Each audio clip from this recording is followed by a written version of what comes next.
Hello everyone, and welcome to View from Love. I am your host, Allie Ray, and I am thrilled to have you on this podcast journey of extraordinary love. Today's guest is one of the world's most prolific children's book authors, and his own life's journey has been a grand adventure of love. I am so delighted to have him with us today for you to get to meet him. And without further ado, the amazing, glorious, radiant, and fun Timothy Stuetz. Timothy Stuetz, welcome to View from Love. What an honor and joy to have you here today. Aloha, Allie, and everybody Aloha. that's listening. It's absolutely delightful to be with everybody. Yay. So Timothy, let's get right down to it. How did you become the world's most prolific children's book author? How did that journey happen? By following my heart and opening a chocolate shop. Well, that sounds amazing. So where was this magical mystery chocolate shop? Amidst my change in life careers many times, I woke up one morning and looked at my partner, and literally the first thing out of my mouth was, if Hershey's can make chocolate kisses, I can make chocolate French kisses. Aw. And so I set out on a path to make chocolate French kisses. I had a mold designed with a pair of lips and a tongue curled out, and found a graphic artist to design a really neat boutique-like little package and put one of these in each package, and found somebody to manufacture it for me. And when I started getting the whole thing together, the people that promised to manufacture saw that this might really take off more than they had thought. And so they tripled the price on me. Whoa. And yeah, whoa, that's what I said too. So, n- not to be deterred, I investigated how much it would cost to buy the machinery myself. And I found another lovely couple who'd been in the chocolate making business for their entire lives, practically as adults, and they taught me how to make chocolate. So I opened up a little candy shop and dipped my own chocolate and Wow. started to sell chocolate French kisses and other candy. And where did you have this magical chocolate shop? It was in Huntington Beach, California. Oh, wow. Yeah, and I was in that chocolate shop one day that I got a large box delivered to me from UPS back because it had my address on it. So when he left, I opened it up and there were 50 little teddy bear faces staring up at me. Oh. And and being a certified public accountant and loving Hardy Boy mystery books when I was a child and always liking to investigate things, I discovered who the owners were and how those bears got to me by mistake or by divine guidance, shall we say. Yes, destiny. uh, and they left the bears with me, and I carried one of them in my car riding shotgun. And after about 2 weeks of riding with this little bear, I picked it up at a stop sign one day and looked at it in the face, and I asked it, "Who are you?" And I was very surprised to hear the words "poet bear" come back at me. I was really surprised to hear the bear talking to me. That's what I was surprised at. And the poet bear part kind of made sense because I wrote a lot of philosophical poetry, a lot of love poetry, just hundreds after hundreds. And so I decided to package that little teddy bear with a book of my poetry and some other poetry that I weaved in on spirituality. Um, Wow. got the whole package together, and that was actually the first time anybody had packaged a little stuffed animal in a book, and the large companies started to do it about 2 years after that. So I was a little bit ahead of my time, and Yes. Yes, and I guided by that beautiful bear. exactly. In your heart. And so I got the whole package together and put the first one up in the candy store to sell. My mom took one look at it and said, "Wow, you really blew it. That should have been a children's story in there." And looked at my mom and I said, "Well, there's not one line in there for children about children or anything else." So that I don't write children's books, Mom. Wow. Yeah, and my mom knew me really well. I mean, she knew parts of me that I didn't even know. So almost 6 months to the day later, I found the first children's story just popping into my head Mm. complete, and Poet Bear became one of the bears in the Great Bear constellation, but the main character is Blissberry Bear, who travels to Earth from the Great Bear constellation in a Blue Pearl starship to help children and families take a different perspective on things that may be happening in their life. And Mm. yeah, so I weave fantasy with reality and myth and mystery and proven principles of child development and values all into these wonderful stories that seem to keep popping out of me one right after the other. Yeah, it's absolutely incredible, Timothy. You have how many now of these children's books that you've written? I have 86 complete. I have 10 in various stages of completion, and then a whole list of ideas for more. Wow. That's so incredible. And so, can you give our audience a little bit of more information? You do have an online book club for these children's books, yes? Yes, I just created the most fantastic book club in the world. It's called Blissberry Bears Beyond a Book Club because it's way beyond anything anybody's ever seen in a book club, for kids or adults. So, yes, there's either a lifetime membership or a monthly membership, and it includes all of the fairy tales that I've written. It includes a live story time every month so the children and I can get together on Zoom and read a story. And then the following month, after we read the story, I'm inviting the children to submit their own illustrations of what they see happening on the page. So they can use any medium they want, whether it's fabrics or crayons or Mm, pastels or oils, whatever they want to create. And then I'm going to create a book illustrated by the children. wow. That's Yeah. incredible. Yeah. So, is And that a project that's just now ongoing that that's people can get on involved in now? that's ongoing and people can join anytime. And there's prizes for the children when they submit their illustrations and some other sorts of recognition for them. And the club also includes lively 2 live, and they might be lively, 2 live 2 live Zooms every month for the parents, so they can get the support they need for what's going on in their life, even if it's just a time out to meditate and relax and get centered with a group energy together, or if they have specific things support on, they can get those too. Oh, that's a lovely offering, Timothy. And just really quickly, can you give us the website? I'll put it in the comments too for everyone who's interested, but if you would just give that to anyone who might be listening now. Yes, it's timothystuetz.com. So spelled just like my name in the little box down there. Yeah, yeah. Okay, timothystuds.com, and you can click on the book club and you can go ahead and register there and get more information. So, Yes. Timothy, I have known you and your beautiful, amazing heart. And I would just love for you to share a little bit more with the audience just about your life journey. Just more about, where did you grow up and what brought you to where you are today. Just a little thing. Just a little thing. I know all the beautiful, amazing parts are going to be what's shared. Well, God's grace is what brought me here today. So, indeed.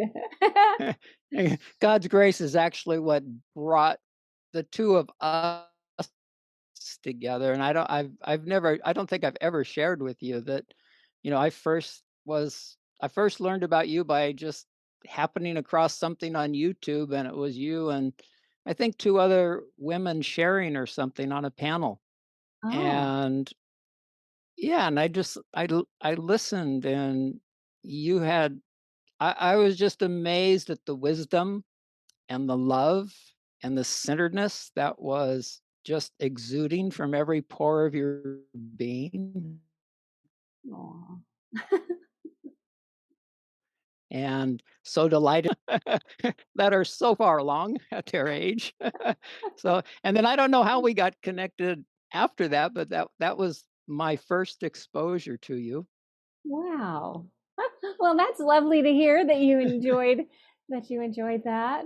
And look at us now today sharing this Yes, space. This is incredible. exactly. Incredible. And to go back in time, I was born in Southern California and raised in Southern California, a very dysfunctional family, and went to military school for the first kindergarten through 6th grade and excelled at I was the top student in my class every year except one. And in military school, I mean, they really made you little military people.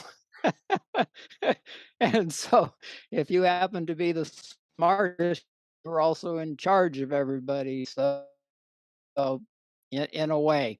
And that was very weird being in charge of things at school at 4.5, 5, 6 years old and going home and having absolute no power whatsoever. Yeah, I would uh, say that's a and it juxtaposition. all yes. And and it also set me apart from all the children that I grew up with in the neighborhood because I was the only one who was hopping on a bus every day and riding to school and going to a private school. So that brought a lot of bullying and attention that I would not have preferred had I had a choice. Yes. Uh, Yes. and then the transition into and military school was really um, scholastic. That was the focus, scholastics and academics.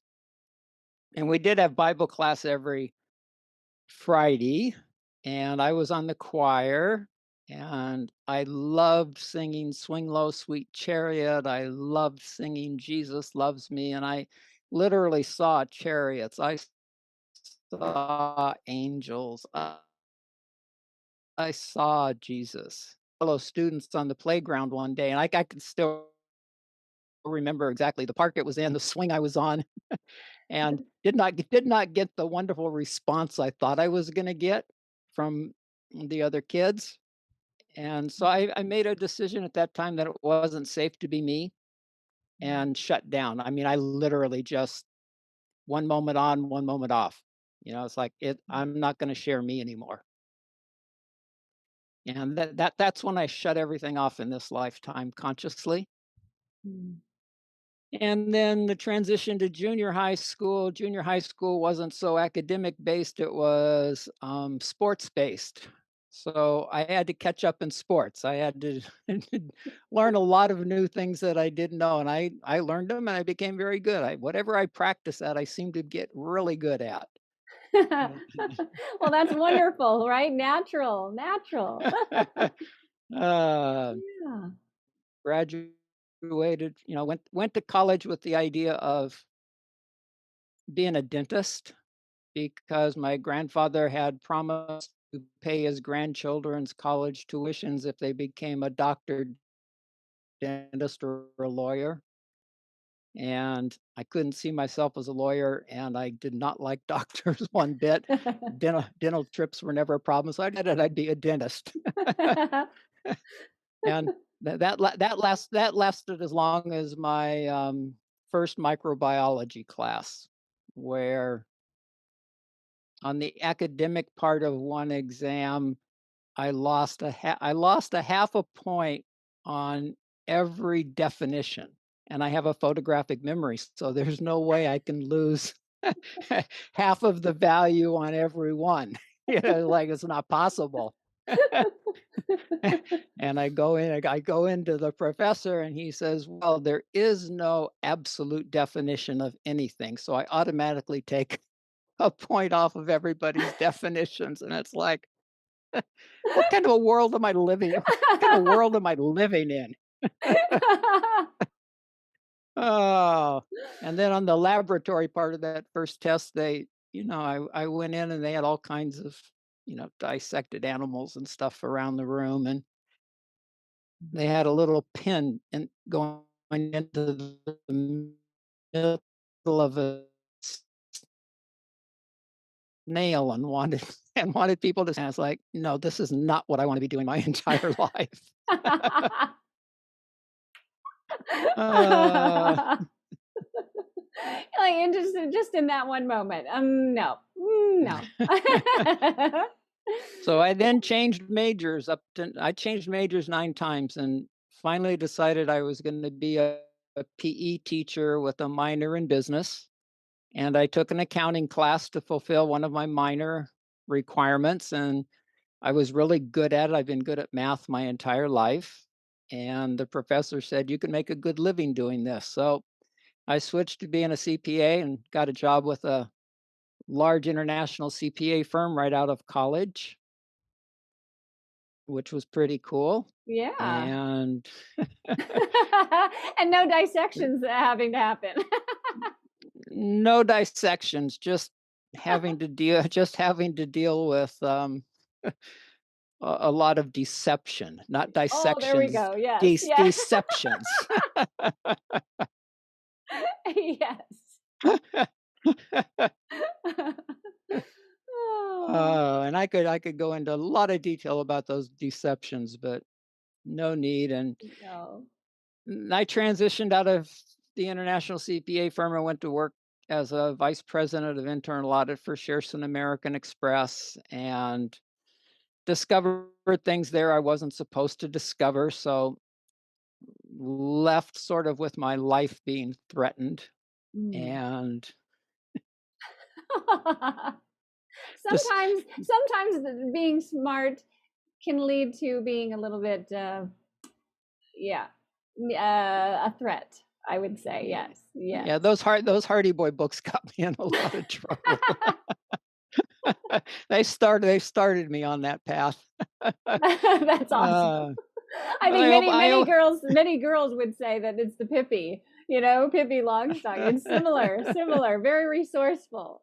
exactly. And then I opened up my own CPA firm and my own consulting business. And I consulted because I started specializing in mortgage banking and did a seminar, put a seminar together for mortgage bankers, auditors, and attorneys. And it was a week long and it was at the University of Irvine in Southern California. And I ran the whole thing myself, put it together, got a few extra speakers to come in. And actually, that was the time that I started to wake up to my spirituality. And that was sort of a 9-month, 18-month process that actually began in Hawaii Hmm. when I look back. And I was at this wonderful luau um, on Maui in Hana at the Black Beach there.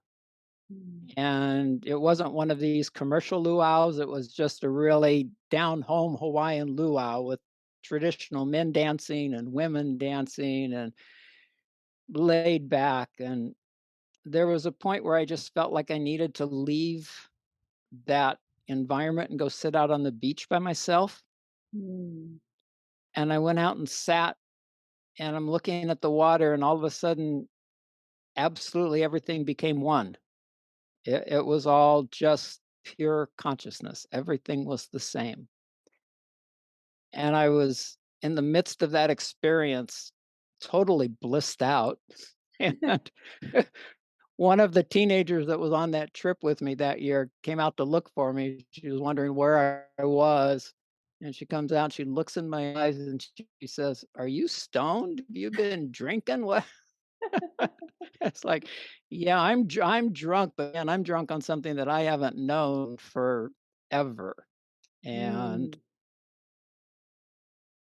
Hmm. and then I went back and another year went by and I had I took a Valium one night before an operation, minor operation. I took some Valium, went home, took some pain pills that night, went to sleep, and as soon as I basically closed my eyes, I'm having this dream, and I'm driving a car around a mountain road and going around a bend, and I'm telling the passenger next to me I can't control it any longer.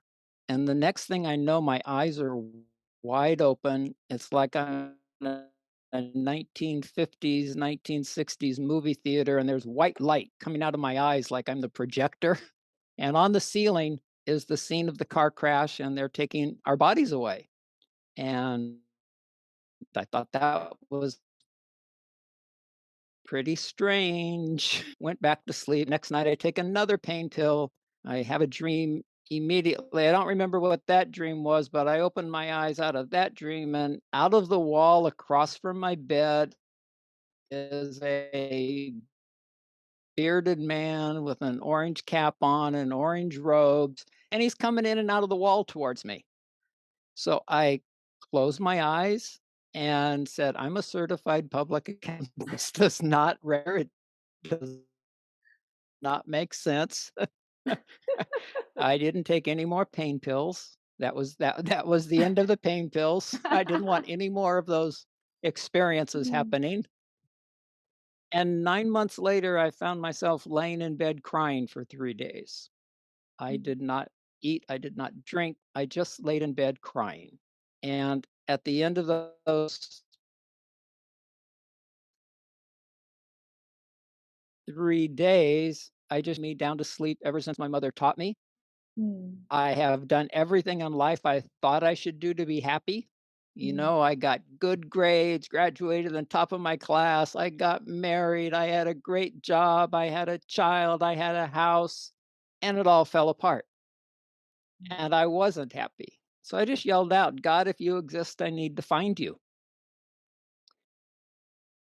And shortly after that, I just got the inspiration to get up out of bed and start moving around and stood in front of the mirror and saw that I'd lost a lot of weight in 3 days with no food and no water at that point in time. But I felt Christ behind me. I literally felt him and heard him say, I will remake you in my image. And then remembered the prior year when I was in Hawaii that the president of the escrow company before thing to tell me was to whisper in my ear, if you ever need a couch to crash on and get your head together, let me know. And so I remembered that and I picked up the phone and called her and I was in Hawaii within a couple of weeks mm, and had much more than a couch because she had bought a house so I had my own room. mm, And before she went to bed that night, she gave me a book by Dick Sutphen, Past Lives, Future Loves, and suggested that I read it the next day while she was at work. And I never heard of past lives. So I had no idea what I was going to open that book to. And when I opened it, I literally just started crying over and mm, over and over again. Things that my daughter had shown me, demonstrated to me when she was born just started to click and other things started to click. Like when she was born, when they separated her from her mom, she was on this table and there was nothing but golden, red, orange energy pouring through her, out of her, up through the ceiling and out. And I'm sitting there just saying something far more profound than the birth of my daughter's taking place. And I had no idea what it was, but I was seeing something that I just had no concept of whatsoever. mm, And when she was maybe 1.5 or 2, I had a pain in my back for a long time, and one time at the top of the stairs, she literally put her index finger right at the point of the most pain, and it disappeared, gone instantly. It didn't come back. It was mm. like, "What does this child know that I don't know?" And Yeah. and then she's riding in the back seat of a car one day, and she starts at 2.5 years old, and she starts to describe where we're going. And my mind says, "No, you don't know that. You can't know that. You've never been there." And then I started just going through the memory banks on my own. It's like, wow, the only time she was there was when she was in the womb. So Mm. that started me questioning, when do we really become conscious? When are we aware of our outer world? Um, yeah, and then little things like that that tried to wake me up Yeah, yeah. I was wondering, and Timothy, have me remember. speaking about seeing the energy there on, when she was born, had you ever seen energy?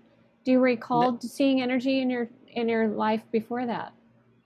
no, the only No. energy I saw was when I was singing "Swing Low, Sweet Chariot" and "Jesus Loves Me," and the crash scene on the ceiling, and Baba Yeah. Muktananda coming out of the wall at me, only I didn't know who that was at the time.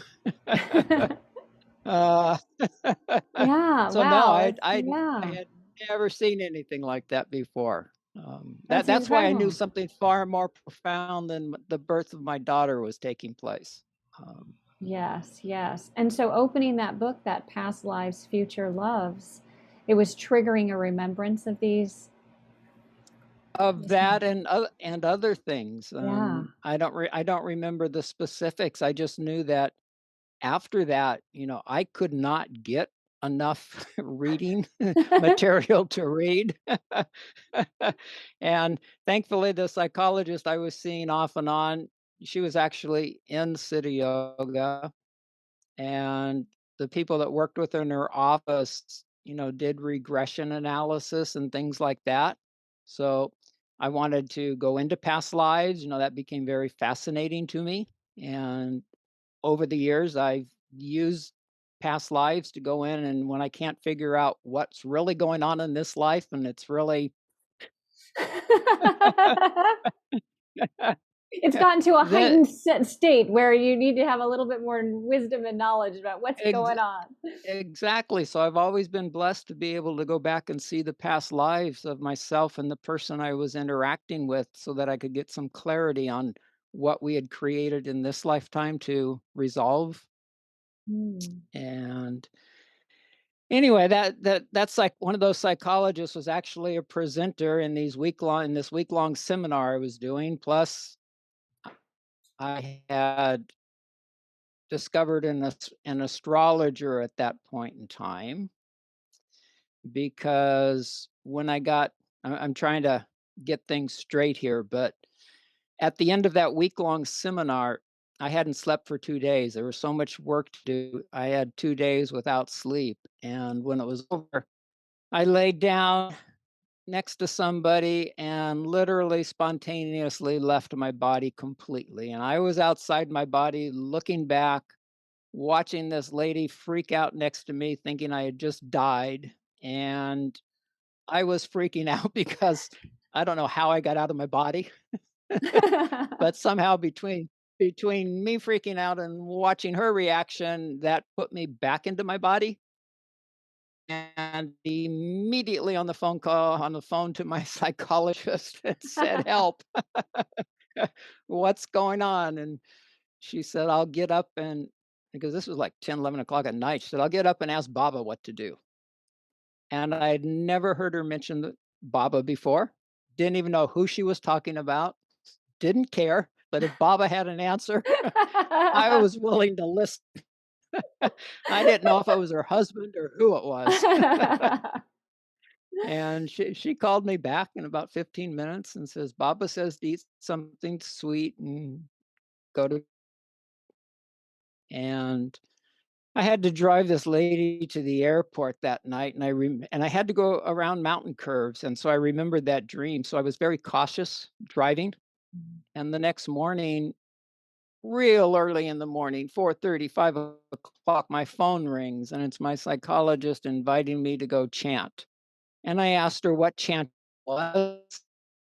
And she told me, and I said, "No, I don't sing for anybody. I don't sing in the shower, and I'm not gonna sing out loud in front of strangers. Ain't gonna happen." So so I invited myself to breakfast afterwards, and she brought me a book by Ram Dass, and I don't remember the specific one. It wasn't Be Here Now, and there was one line in that book at the end of a chapter that said, "Listen to your own truth." And those words just really went into my heart.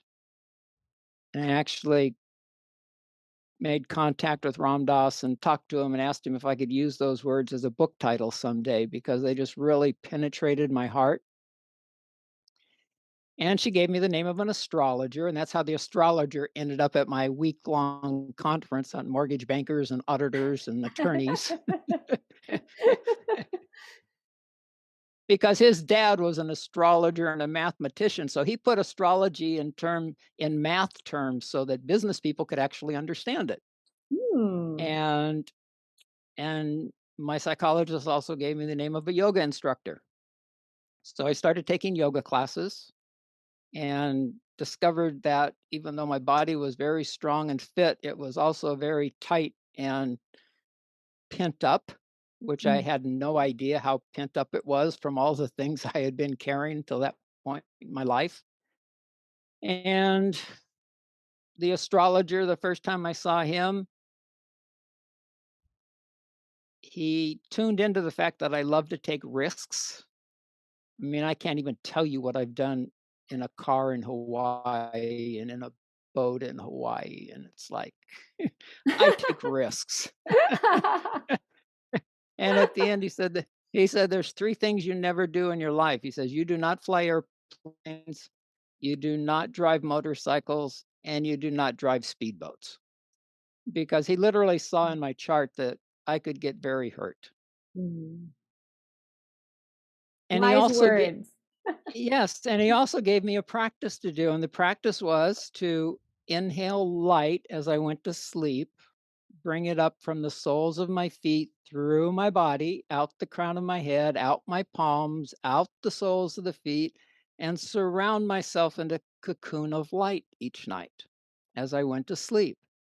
And as he was telling me this and started to talk about light, he's looking in my eyes and he says, "You have no idea what I'm talking about, do you?" And I said, "No." I really don't. And he says, "Well, have you seen Star Trek?" And I said, "Yes." He says, "What's that light when they beam people aboard? You know, just imagine, just imagine that's you as you go to sleep each night." And I did that for 10 nights in a row, and I was taken into different dimensions and given different teachings and seeing things that were going to happen in the future and seeing things that happened in the past and why they happened. Mm. So And after beautiful. yeah, and after about 3 months of yoga classes, which at one point in time at the end of a class I bent over to do a forward bend and I couldn't get up afterwards. That's how tight everything had been wrapped up in my body. But after 3 months of yoga, the yoga teacher also followed Siddha Yoga, so she did an Om Namah Shivaya chant at the end of each yoga practice, and and so I was comfortable with calling up my psychologist and saying, "I'll go do that chant with you." And so I go to this chant on a Saturday morning, and I have no idea what I'm getting myself into. None. And she gives me a book, and it's written in Sanskrit, and I don't read Sanskrit. And I go into this room, and it's a converted garage, converted really nice. It's beautiful, but there's a chair with a picture on it, and people are coming in and bowing to this chair, and men are sitting on one side, and women are sitting on the other. And it's like, I just remembered being up in LA and seeing the Hare Krishnas on the street, and again, wondered what I was getting myself into. And literally could not figure out this chant. I mean, the end of some words became the beginning of other words, and I really felt that I was messing up everybody's morning. Mm. But at the end of the chant, there was so much energy running up my spine, I started to levitate. My body was literally lifting off the floor. So I grabbed my fingers into this thick carpet and just held on for dear life.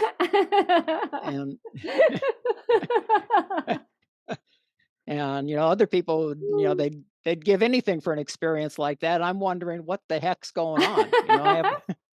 I don't think I even heard of levitation at that point in time. So get outside, and I shared with my psychologist friend. I said, I feel like a kindergartner that has just been in a 12th grade.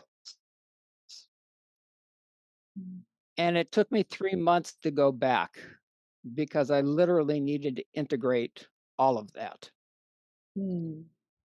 And then when I did go back, I Nanda had these intensives, and I took an intensive for 2 days. And a friend of mine on the board of directors called me up the night before and said, I know you really well. You get yourself into something and you won't leave, even if it's not good for you. So I'm giving you permission to get up and walk out of this thing anytime you want.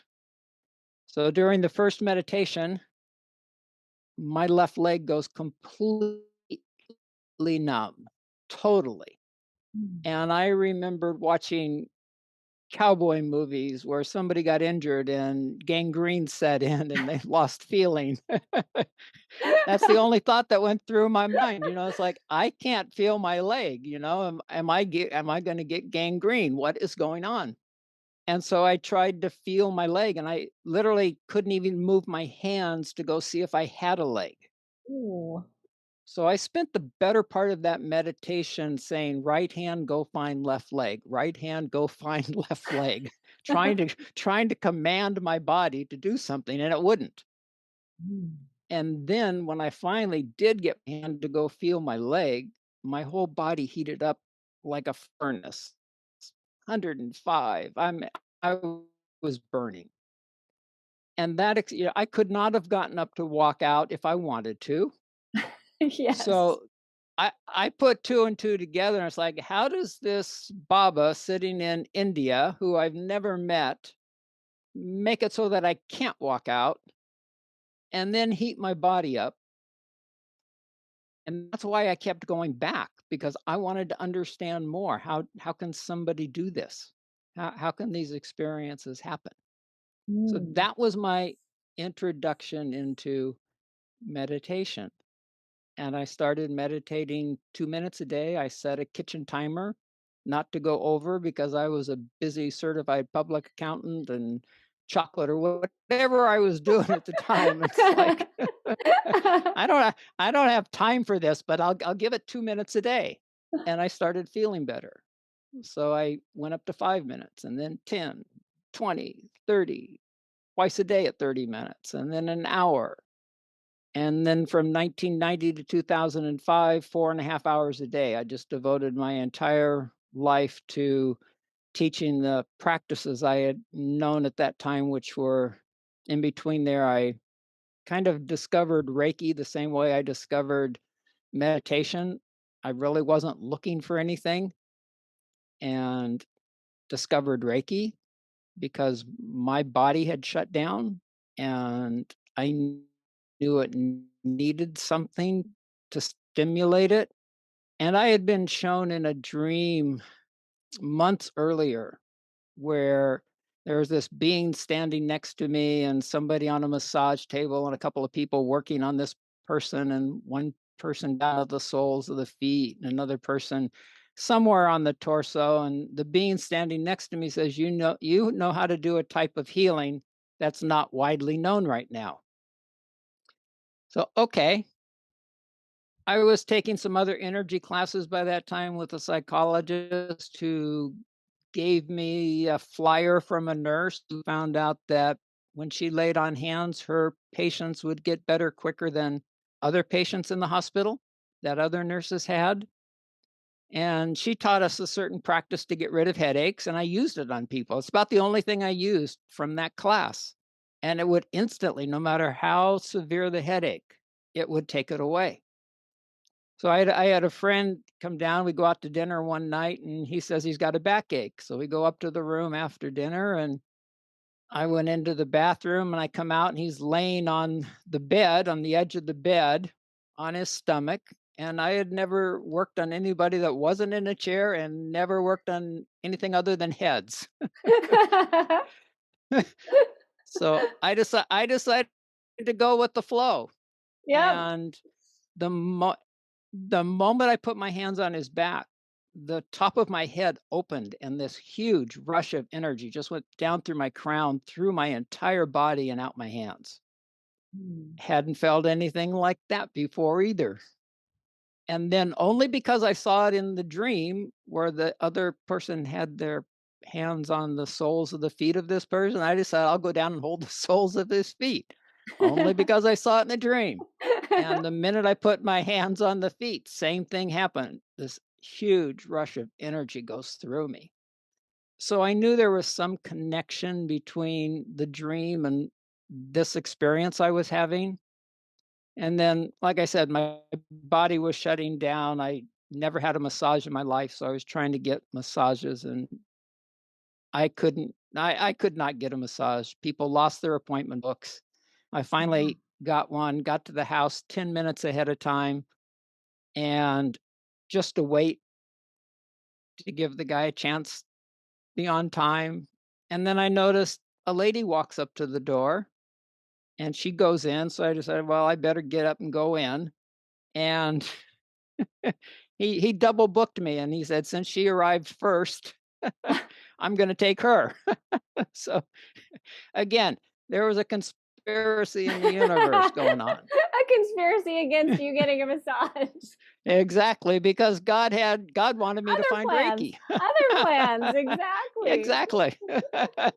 And I had breakfast every Thursday morning with a group of guys, and just so happens that right then and the next Thursday, one of my friends who was married to my yoga teacher says that my yoga teacher, Jana, had taken a Reiki class over the weekend. And I asked him what it was. He says, I don't know, but it felt good.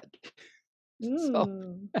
I called up Jana and said, what's this Reiki that John's talking about? And she said, well, I need somebody to practice on. So let's get together and I'll give you 4 treatments over the period of a week. Mm. And the first treatment she gave me, I have never felt so much love, so much peace, so much bliss ever. And Mm.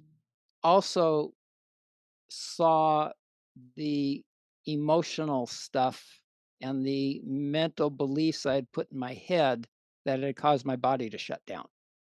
So Mm. it really was nothing physical. I mean, it was just the physical responding to 30 some years of programming, which my basic program was when something didn't go well in my life as a child, under my breath, I said, I want to die.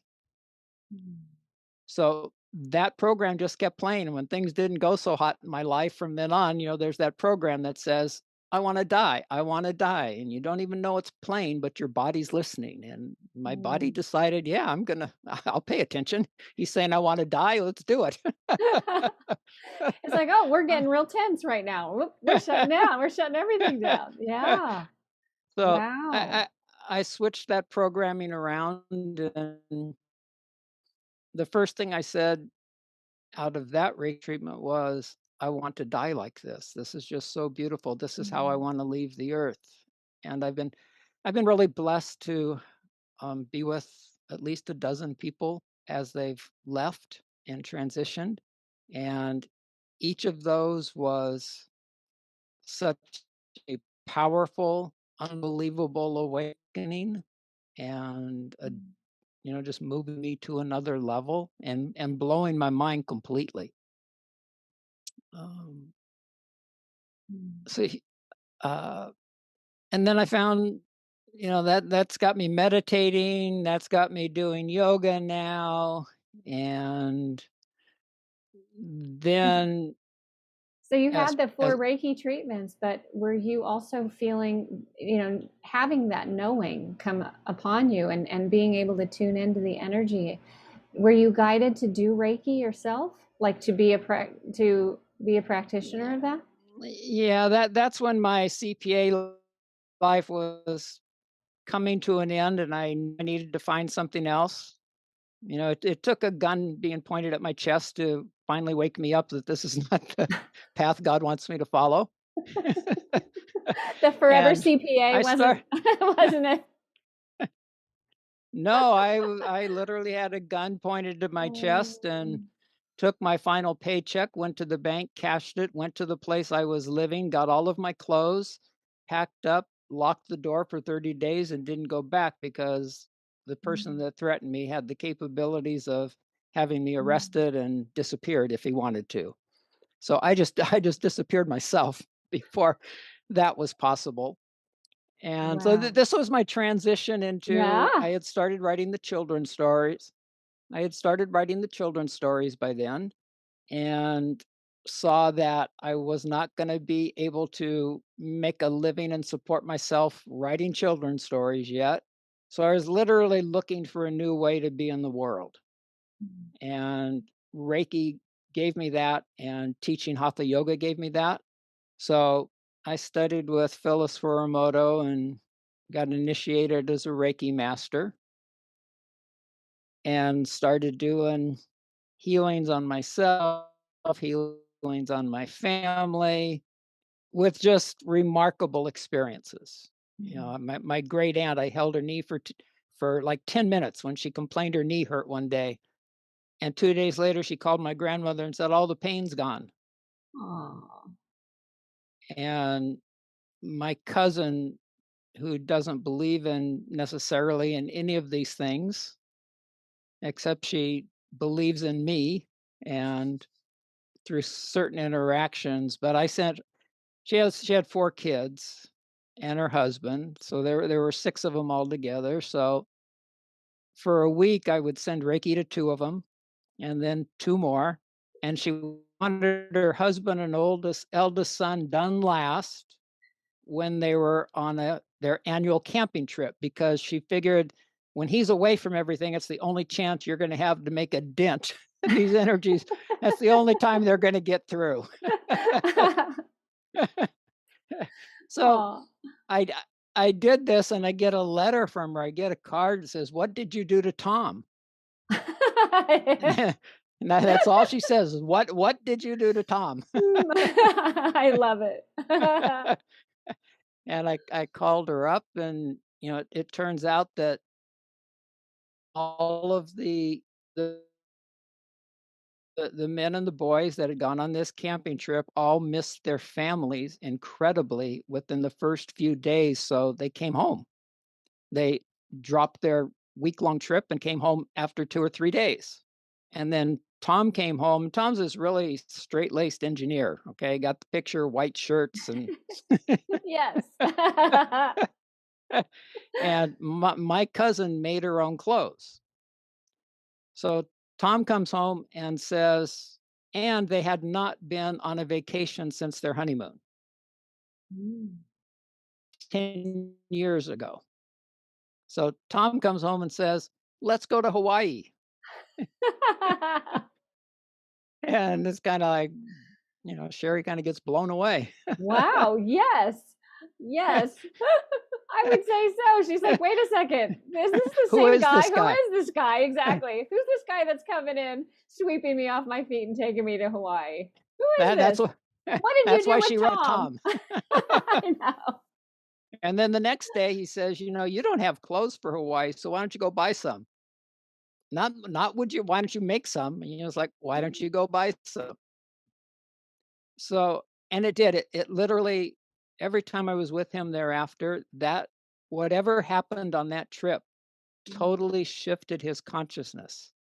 And he became a much more loving, aware, conscious father and mhm. being. He's always a lovely man, but I mean, he just really became conscious. You know what, Timothy, what I so love about this is that I think that many people don't give credit to even the concept that by truly holding another in love in our own being and sending that pure love, that energy for just the highest upliftment, right? Without any sort of expectations or specific outcomes or anything like that, but just holding a being in that absolute love and purity, and but that focus, right? That focused love, what that can actually do for another. I mean, we're unconsciously doing that all the time with the lower vibrational programs, right? When we say things about people, there's lots of human judgment that goes on. We see people of different types on the street, and unconsciously people will say, "Oh, poor soul," or "Oh, he didn't have what it takes to succeed," or whatever. All of these kinds of things. But the power that we all have in our heart to hold another in this higher light, it is so powerful what it can do. And when we actually can believe in that and do that without expectation, then it just becomes like this amazing fireworks of love that we get to step into in life, because we get to see all of this beauty revealed to us, in the reception of just our knowing that that's possible.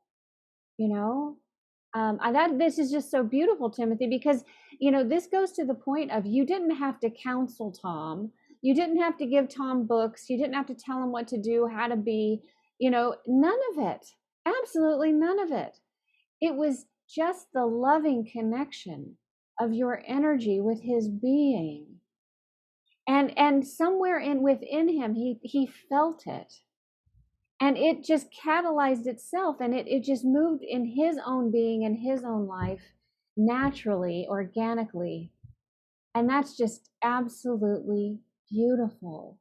I'm so grateful you brought this to the show today, because I feel like Yes. that's such a profound thing for people to, if they've never heard of this, for them to even consider it for the first time. And then for those who sometimes feel so much love for another, but feel helpless. So many people have said, "Oh, I love this person, I just feel helpless to help them." And I really, truly love that you brought this forward, because no one's helpless in loving another. And That truly, that this is beautiful. So beautiful. that extension of love, you can do it anytime, any place. There's no limits on it. And what you know, Reiki taught me so many things, because it's like you said, you really doing nothing except holding intention. And so for me, when I'm sitting there and just holding my hands on somebody, and I'm watching miracles happen, and I'm watching myself get information, unlocking my own past, because I found that most of the people coming to me were mirroring something I needed to see in myself. But just holding that space, it creates miracles. I remember one lady who was in my Tai Chi class. She'd been in my Tai Chi class for months, and one night, at the end of class, she rolled up her pants leg and showed me this grapefruit-sized lump in her leg. And she had been to doctors and everything, and it was to the point where she was gonna go in for surgery to have this removed. So I invited her for a Reiki treatment before surgery, just to see what would happen. And literally,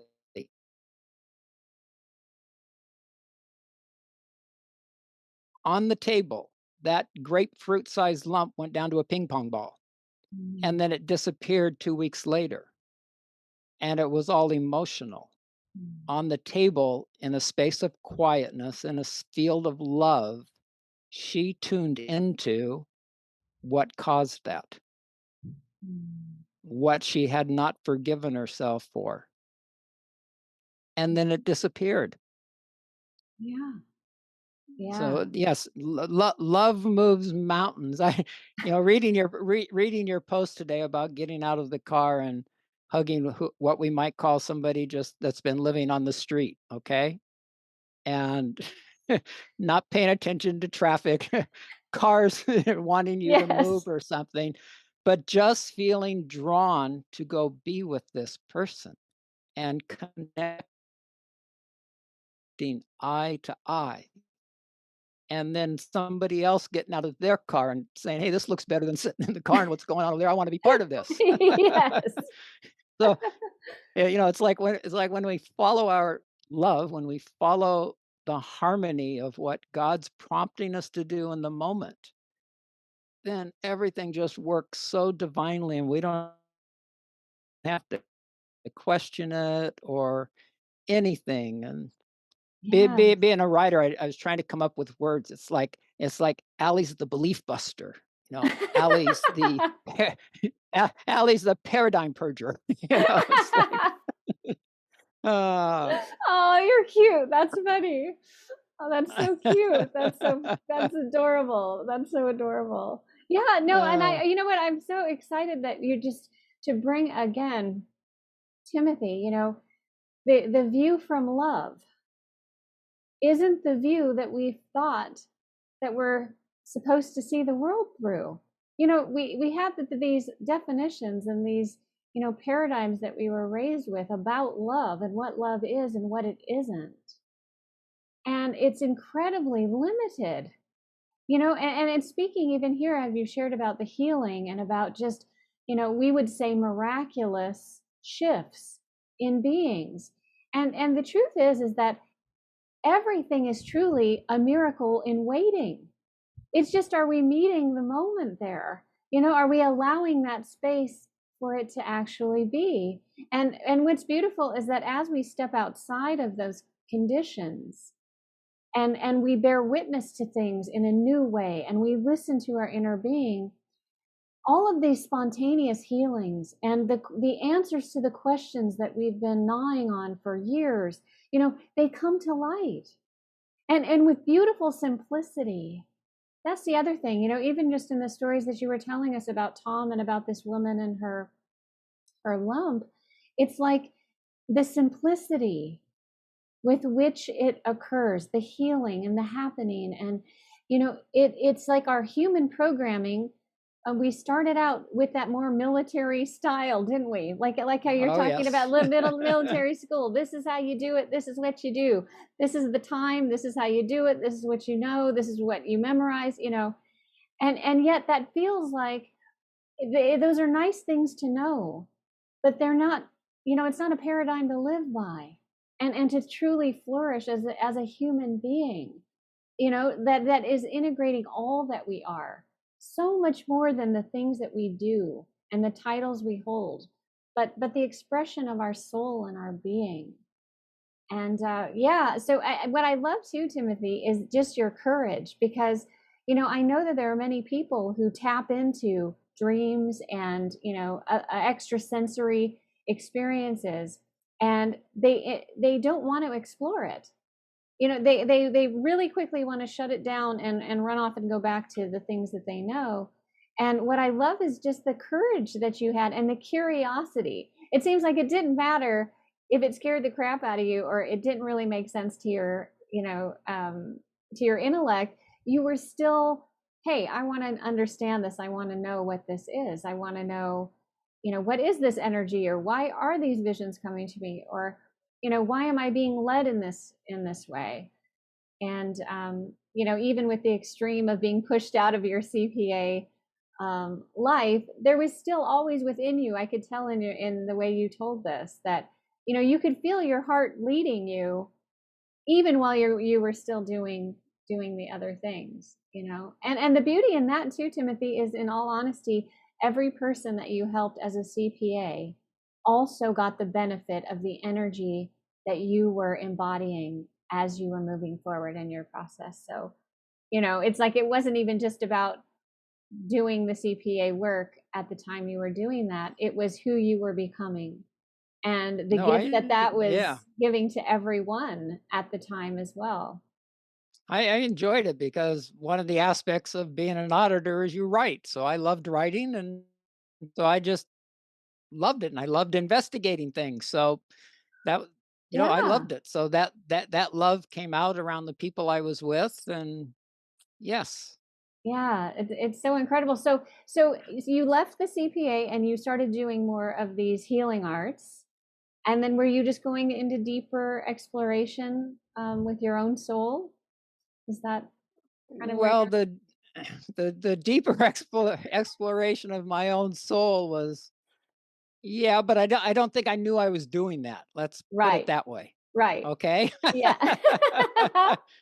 Yes. You know, I was just following the path. Like I said, you sit there, put your hands on somebody, and you realize, wow, there's incredible things coming here. And one time I wanted to know what compassion actually felt like, because Mhm. I don't didn't feel like I knew what it felt like. So I asked Mother Mary to, you know, come in and teach me. And she had a very profound way of doing it. She literally entered my body during one Reiki treatment, stayed there the whole time. And so I actually did the treatment as Mother Mary. So Mm. that compassion was coded into every pore of my being. And, at one point in time, I had conceptions of who Osho was. And then one of his devotees came to me for, excuse me, I need a little bit of water.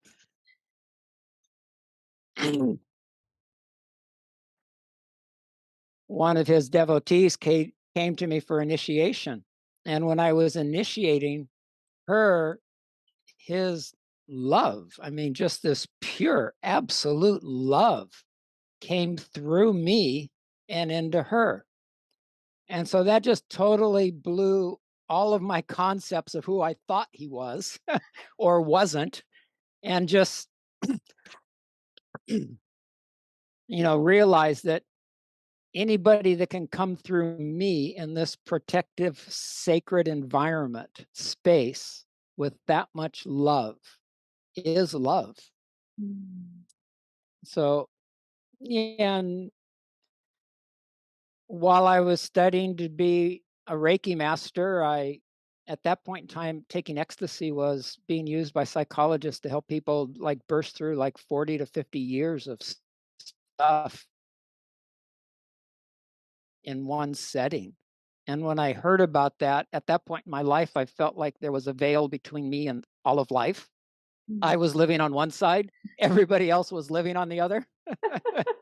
And so when they told me about ecstasy, I just said, well, maybe this will work.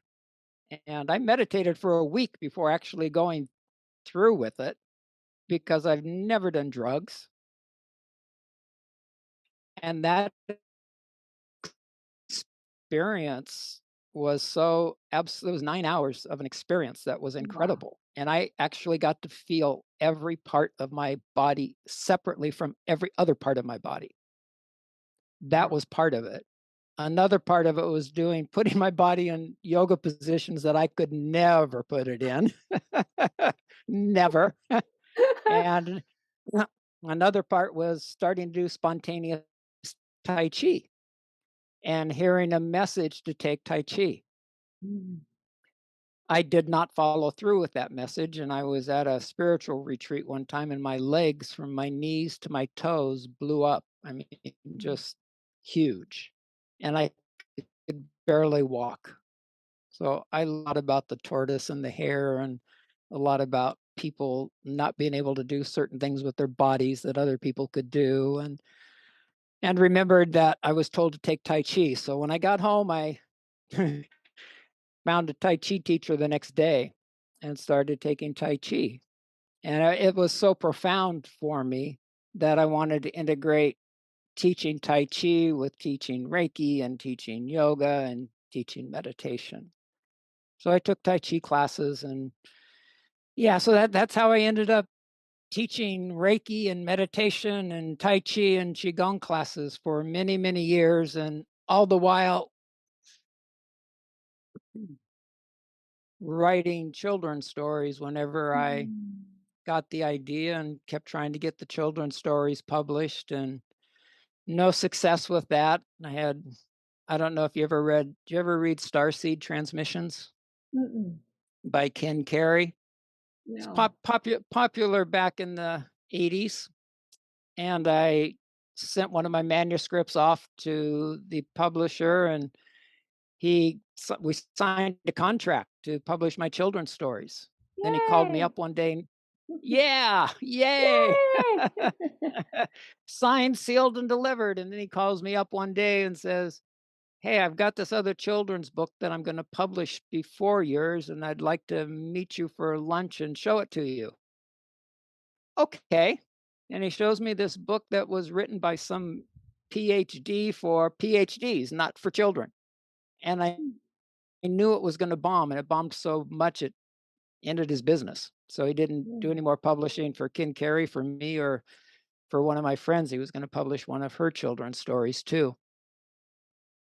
And then mm, many years later, I met somebody who worked in the publishing arm of Unity Church, and he asked me to submit a story after I told him about the stories, and he really liked the idea, so I submitted one of the stories. They had me go through 6 rewrites, and after the 6th rewrite, I get a form letter saying, "We've decided not to publish your book because it has a BB gun in it." I was like, "Well, it had the BB gun in the first version." And during the 6 rewrites, there was no mention of Yeah, please remove the BB gun. it no, and yeah, and the BB gun's still there, and it's the one of the key things of the story. Uh, um, so literally integrating how I had a BB gun at one point in time and thought I was graduating from shooting leaves and apples and tree trunks, which I should not have been shooting anyway, to aiming at a little bird on a wire. And as the BB went into that little bird, all of life went into slow motion. Mm, And I'm probably 8 or 9 years old at that point in time. And as that bird's falling to the ground, I'm realizing I just violated some universal principle of life. mm, Um, so that became a story and showing the magic, and it's got a magical hummingbird in it to teach children to look beyond what's in front of them.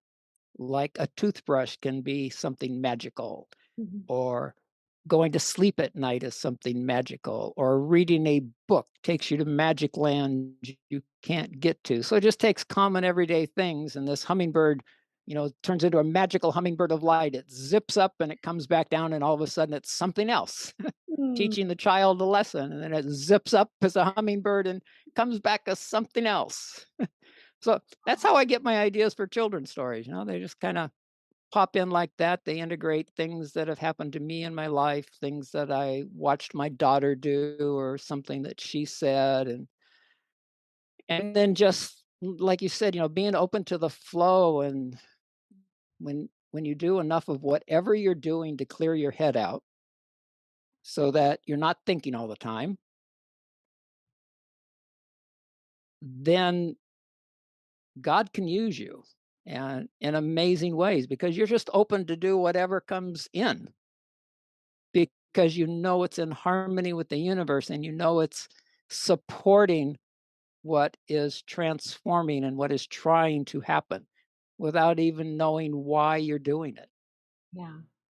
Yeah, So and that's the gift too, isn't it? It's like we giving up the need to know. Really giving up the need to understand and to know why and to question everything, but to be so willing to be open, and empty and quiet in our own being so that we can actually listen and then allow. And that's the beauty of children. Children so naturally do that. I feel that with all my being that we're all just born ready for miracles and ready for magic. And it's really just how we've had to navigate all of our conditioning, you know, and each of us has had our own individual magical journey back to the love that we truly are. And what's so beautiful is that so many of us are now coming forward to share this, to share the love that we are, and to honor and bless everyone's journey, and to celebrate, going forward, and encourage others to continue to be more and more open and more allowing, and to truly witness the world through the eyes of love that is really the way that our heart naturally sees. through the eyes of love, and literally calling in that love in every moment, even Yes. even in the even in the most excruciating pain, to not let go of that love. I mean, I remember 2 times, once when my mom was in the hospital and one of my best friends was in another hospital, and I'm going back and forth between hospitals, and he was in a, you had to get a gown on to go in and see him, and, wash your hands and all this stuff, and even with all the precautions I took, I go home one night and I'm literally in so much instant pain. I literally wanted to die that night. Mm. And all I did was lay there and repeat mantras over and over and over again, except for the parts where I said I wanted to die. This is just too much. But I'm still holding on to those mantras. And I awoke the next morning pain free.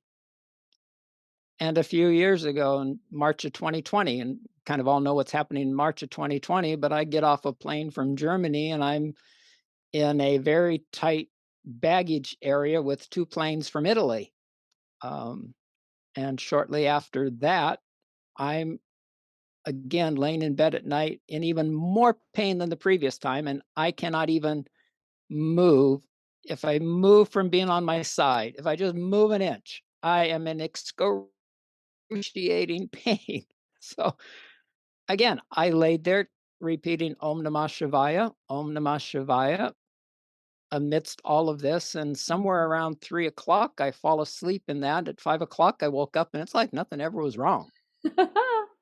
It's totally gone. Yeah. um, so Yes. I know from my own personal experiences that as long as we stay in that state of love and don't keep running around in our head what we Yeah. think is happening otherwise. Yeah.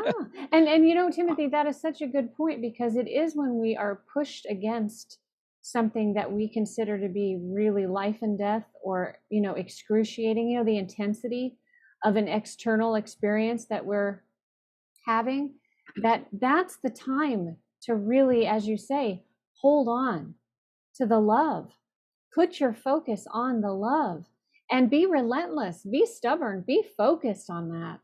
No matter Yes. what the external is telling you, because the power that is truly within us, this love that holds us, that is us, is far greater than anything that we think we're experiencing. And yeah, for you to speak on that, it's such a valuable reminder because so many people are traversing so many types of challenges where this truly is the way. It's holding to the love. And it's so much more than belief. It really is so much more than belief. I say to people, yeah, you believe it at first, but know it. Stay with it until you know it with every fiber of your being that you've proven it to yourself. Until it becomes you. Exactly. And Exactly. Yeah. yeah, I was laying in bed one night. I had a direct energy attack on me not, months ago, and it took out my electrical system. It took out my nervous system. And it was at a time where I thought I had to be working and promoting my things in order to bring money in because money's really tight for us. And Mhm. I'm suddenly taken off a line. I mean, I'm taken offline, literally. There's no way I could do anything. And all of a sudden, we have a rental unit that we rent out for summer. All of a sudden, we started getting rentals Mm. back in the spring, one right after the other. And ever since that, God was just showing me that it's God provides. And if I'm the vehicle for it providing, that's fine. But there's other ways. And Yes. so to Yes. just so it was really an experiential experience that had to Yes. put me into a much deeper state of love and trust. And even in those states of extreme pain again and not being able to do anything, all I know how to do is to hold on to thinking about God. That's all I know how to hold on to. And one night I lay my head down and I just literally become love in a way that I've never experienced love before, almost like at the end of that Reiki treatment, only I'm more present and can feel that's who I am. Um, so I know it's possible. And if when I had started a meditation path, somebody had said to me, well, you're going to have to give up everything that you've ever had, everything that you've ever known, because you're going to have a peaceful mind or you're going to have this. And I would have said, no, I'm sorry. I'm not doing that because because I knew the things that I had. I Mm. didn't know what a peaceful mind was really like. You know, I Yeah. didn't know what feeling love, being love was like. So I was not willing, I would not have been willing to trade had somebody made me that offer. But gradually over decades and and experience after experience, you just kind of flow into it and things keep happening on a deeper and deeper and more blessed, more graceful way each moment. Um, so I just feel very blessed every day. I awaken in the morning repeating blessings to everyone and go through my day and have a peaceful mind except when I'm focused on what I'm doing and allow things to go in. And when I go to sleep at night, I enjoy looking in the mirror, Allie, before I go to bed at night, brushing my teeth because everything turns to light. I mean, I can see this light at any time I want, but I'm sitting there in the mirror and everything's just light. And so I navigate from brushing my teeth to laying down in bed and disappearing as light. Mm. And yeah, Yeah. so It's like you've absolutely embodied the experience of being beamed up. Like your friend had said, do you know about this light? Oh, it's like Star Trek, when they beam them up. It's so beautiful, Timothy, just how, the thread that has woven truly through your life, through your experiences and everything that you've reflected here. Um, the signs of the love that was going to grow were there when you were singing the songs, you know and just to know that actually that boy that was singing, that boy who is writing the children's stories, that boy has been with you and been guiding you and leading you back to the singing, the chanting and the being and the light. and And writing the stories in many yes. ways. And so it's yeah, the last story I wrote, Allie, I had it on the drawing board for 2 years, and it was gonna be Patience the Impatient Panda. And and I had in my mind it was gonna be all about teaching lessons about patience.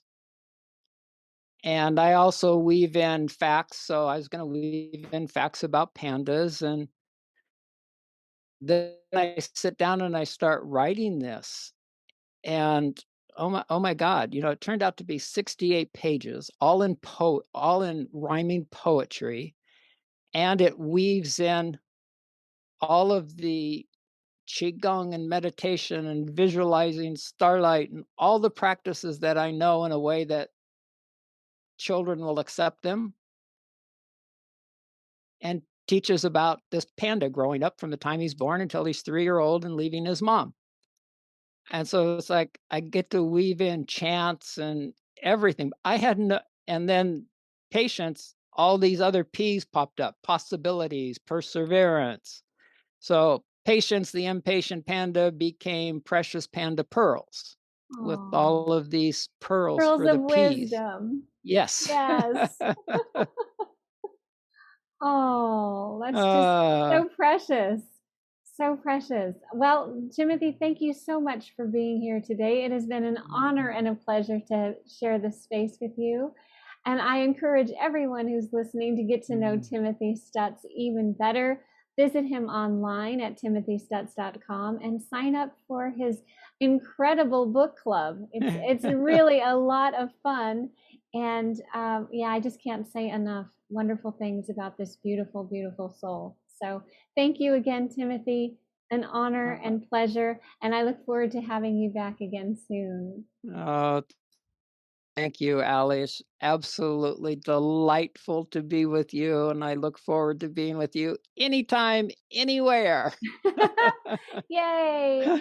Thank you all. Have a beautiful rest of your day and enjoy experiencing life with a view from love.